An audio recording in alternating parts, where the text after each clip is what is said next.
This is NDTV.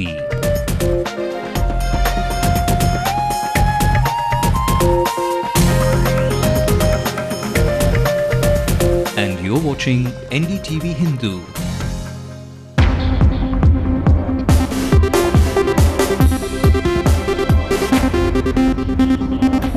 Works temporarily stopped in the Sipcot plant in Tharwai. Villagers withdraw their protest after 6 days of strike.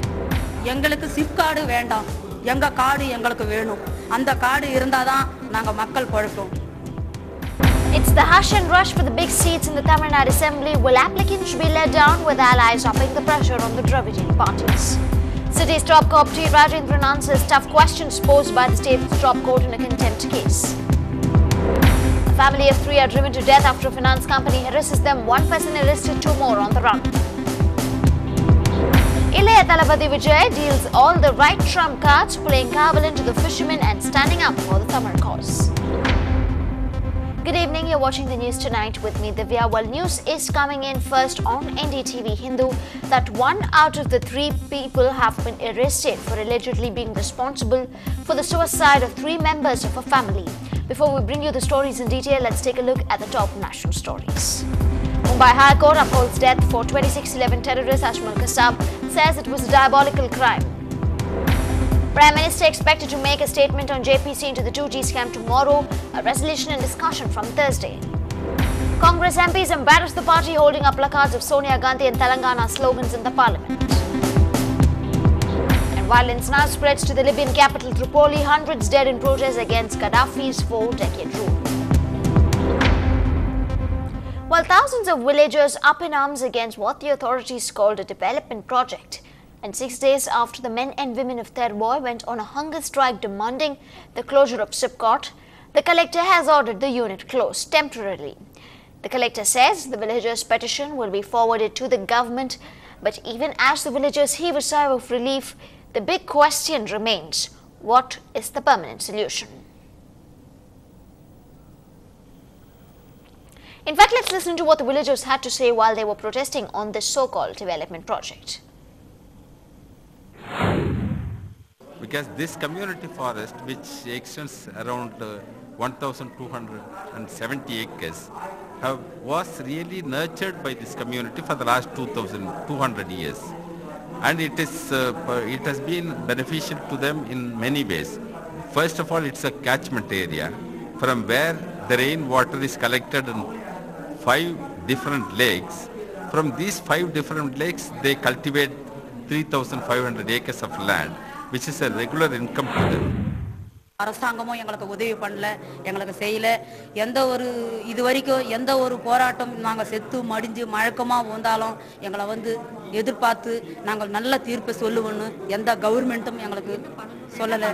எங்களுக்கு chip card வேண்டாம், எங்க card எங்களுக்கு வேணும். அந்த card இருந்தாதான் நாங்க மக்கள் பொழைப்போம். And while that is the scene on the controversial land at Tharwai in Chennai, all roads are leading to the Dravidian party's offices. While the main parties are huddled over the seat-sharing talks, there is another hectic activity underway. Calls for applications for MLA seats from the party workers have gone out from both the leading parties ahead of the polls. The rush for MLA seats in the main opposition, AIADMK, is increasing by the day. In 15 days, over 10,000 applications have been received at the AIADMK headquarters. Our senior correspondent Peer Mohammed has this report. The election fever has percolated to cadre level with the call for applications. At the DMK office, applications will be accepted between February 25th and March 7th, while the AIADMK has given an extra 4 days. The application fee is 10,000 rupees and the AIADMK has already collected 10 crore rupees. நான் ஏற்கனவே மனு ஆரம்ப காலம் முதல் நான் மனு செய்து பணம் கட்டியுள்ளேன் தலைமைக்கு. இதுவரைக்கும் எனக்கு சீட்டு கிடைக்கல. நான் ஏற்கனவே டிஸ்ட்ரிக்ட் கவுன்சிலராக போன முறை அம்மாவுக்காக நான் கட்சிக்காக பாடுபட்டு அம்மா என்ன சொல்கிறாங்களோ நான் அதை கேட்டுக்கின்னு அதான் இப்போ நான் செஞ்சுக்கிட்டு இருக்கிறேன். நான் இப்போது நான் தொகுதி செயலாளர் இருக்கேன் பெண்ணாகரத்தில். இன்றைக்கு அம்மா அறிவித்த அந்த அனைத்து கூட்டங்களும் இன்றைக்கி கிராமப்புறங்களில் தெருமுனை பிரச்சார கூட்டம் மூலமாக ஜனங்களை சென்றடைகின்ற வரையில் நாங்கள் எங்களுடைய பிரச்சாரங்களை நாங்கள் அங்கே செய்து வருகின்றோம். Women members of the party from different parts of the state have been applying in large numbers. Not surprising, since the AIADMK has given more opportunity for women in the past to contest in assembly polls. சிறுகாய் தொகுதியில் போட்டியிட விரும்புகிறேன்.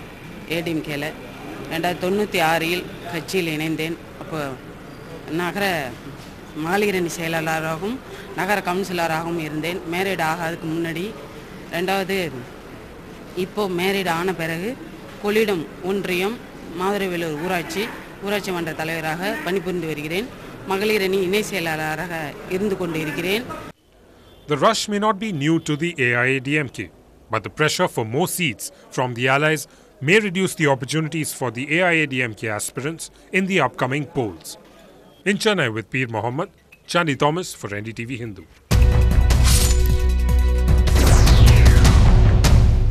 Well, in news we are receiving first on NDTV Hindu, 1 out of the 3 financiers have been arrested by the police on charges of abetment to suicide. A family of 3 committed suicide at their house in Ankapatur because they were unable to repay their loan on time and were constantly threatened and embarrassed by the financial firm. A couple well past their 50s and their daughter-in-law were believed to be driven to this extreme step because of this financial debt. The 3 were being constantly threatened by a financier of a company that they sought a loan from. At one point, they were even allegedly molested and manhandled into producing the money. Not able to withstand the shame, the 3 left a suicide note and hung themselves. Their bodies have been moved to the Korompet General Hospital for post-mortem, and police meanwhile are on the lookout for 2 more people related to this case. And our crime reporter Salim, who was first with this news, joins us live on the phone line now. Well, Salim, how did the police zero in on this one particular finance out of the 3?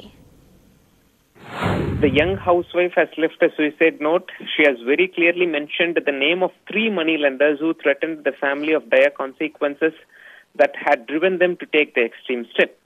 The financiers also threatened the inmates to vacate the house after confiscating the documents owned by them. The eyewitnesses also say that the family took the extreme step after the young housewife and the mother-in-law were manhandled by the gundas sent by these moneylenders yesterday.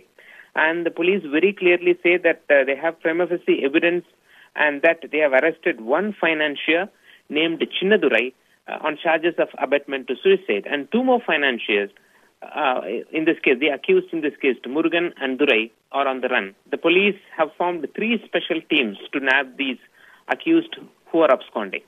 Right, Salim. Meanwhile, the bodies had been taken to post-mortem. So when are we likely to expect that report on the post-mortem? And have the bodies been handed over to their relatives as yet? Yeah, the body has been handed over to the victim's family. The post-mortem is over, and the doctors say that they need at least 3 days to deliver the post-mortem report in written. Right, Salim, thanks very much indeed for joining us with all those details and in fact giving us the first news on NDTV Hindu that so far 1 person has been arrested in this very shocking news. Well, still ahead on the bulletin, the tables turned in the halls of the Madras High Court today. The top cop of the Chennai was questioned. More details when we come back.